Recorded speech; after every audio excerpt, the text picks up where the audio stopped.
معرفت تا بندگی، صرف سمجھنے کی بات نہیں ہے، عمل کی بات ہے، بندگی۔ خدا کے نزدیک بندے کا مقام بہت بلند ہے۔ بندگی کیسے آتی؟ اللہ کے بندے بنو۔ بندے بنو کیا مطلب؟ سر جھکا، تسلیم، اعتراف، غلطی پر پشیمانی، ندامت، التجا، درخواست، گڑگڑانا، عاجزی، انکساری، خضوع، یہ خدا کو پسند ہے۔ جس طرح مولا نے فرمایا تھا نا الرزق و رزقان، ایک وہ ہے جو تم طلب کر رہے ہو اور ایک وہ جو تمہارے پیچھے آ رہا ہے، تو اسی طریقے سے یہ بیان فرماتے ہیں کہ رزق بہت قسموں کے ہیں۔ ایک روایت میں مولا کا ہی فرمان تھا، میرے خیال میں جو فرمایا تھا 22 قسم کے رزق ہیں۔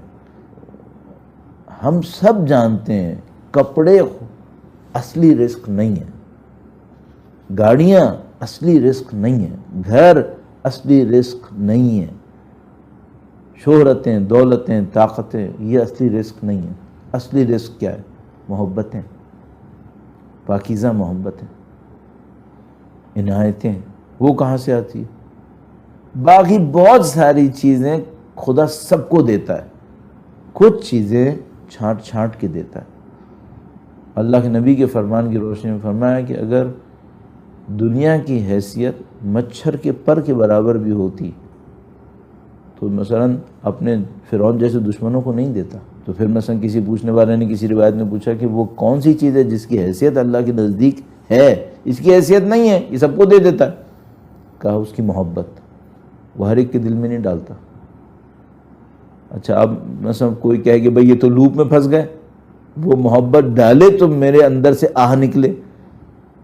یہ خدا بڑا لطیف ہے، بڑا کریم ہے۔ ایک جگہ پہ وہ آ کے کہتا ہے کہ اگر تم میری محبت میں منہ بھی بسور لو، تباکی، دوسروں کو دکھانے کے لیے نہیں، اللہ کے سامنے تباکی بھی کرو تو بھی میں قبول کر لوں گا۔ مثلا کوئی مجھ سے کہ مولانا ہمیں گریا نہیں آتا، صحیح کہہ رہا ہے، بعض اوقات نہیں آتا، تو ابھی نہیں آتا تو کیا کریں؟ اللہ سے یہی کہہ دو گریا نہیں آتا، کیا کریں؟ نہیں دل چاہ رہا، خدا سے کہہ دو۔ کیوں؟ یہ بھی ایک مرض ہے نا کہ نہیں آ رہا، خدا سے التجا کرو کہ خدا اس مرض کو دور کر دے، تو ہی شفا دینے والا۔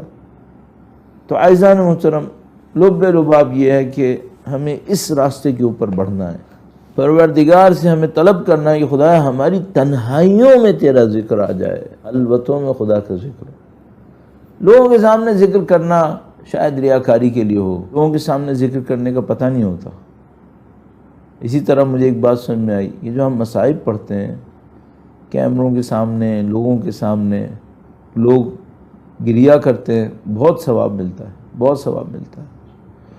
جب میں مجلس سے نہیں پڑھتا تھا تو ایک چیز، اس وقت بھی سیمینارز وغیرہ کرتا تھا، ایک چیز جس سے میں کڑتا تھا وہ یہ کہ بھائی میں سیمینار کر رہا ہوں، لیکچرز دے رہا ہوں، اچھا ہے، لیکن ایک چیز جس سے میں کڑتا تھا وہ یہ کہ اگر کسی کو میں دیکھتا تھا وہ لوگوں کو سید الشہداء کے غم میں رلا رہا ہے تو میں کڑتا تھا کہ خدا کتنی فضیلت ہے یہ کہ یہ آدمی، یہ مولانا، یہ ذاکر، یہ خطیب لوگوں کو سید الشہداء کے غم میں رلا رہا ہے اور میں اس سے محروم رہ گیا ہوں۔ تو میں دعا کرتا تھا خدا مجھے ایسا بنا کہ میں لوگوں کو سید الشہداء کے غم میں رلاؤں۔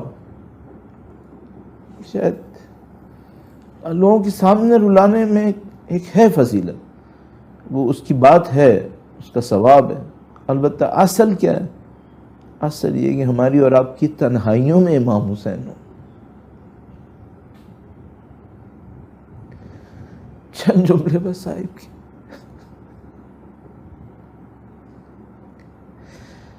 آپ کبھی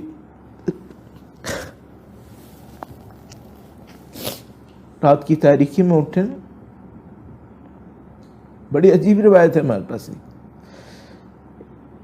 ایک امام کا چاہنے والا امام معصوم کا آیا امام کے پاس، کہنے لگا مولا میں شب قدر ضائع کر دی، کوئی کام نہیں کیا، سوتا رہ گیا، دعا بھی نکل گئی، قرآن کریم کی تلاوت بھی ہاتھ سے گئی، کہا پھر بھی قبول ہو گیا۔ کہا مولا مجھے یاد نہیں آتا میں نے کوئی کام کیا ہو، کیسے قبول ہو گیا؟ کہنے پھر بھی قبول ہو گیا۔ کہنے کا مولا کیا ہوا؟ فرمایا تم ایک دفعہ رات میں اٹھے تھے، تمہیں پیاس لگ رہی تھی، تم پانی پینے گئے تھے نا؟ کہنے کا مولا گیا تھا۔ فرمایا تم نے جب پیاس میں اپنے پانی کو سامنے رکھا تھا تم نے میرے جد امجد کو یاد کیا تھا، تم نے امام حسین کو یاد کیا تھا۔ کہنے کا مولا یاد کرتا ہوں، پانی پیتا ہوں تو یاد کرتا ہوں۔ کہا یہ قبول ہوا، بہت قبول ہوا۔ کاش ہماری عادت پڑ جائے جب بھی پانی پینے لگے امام حسین کو یاد کر لیں۔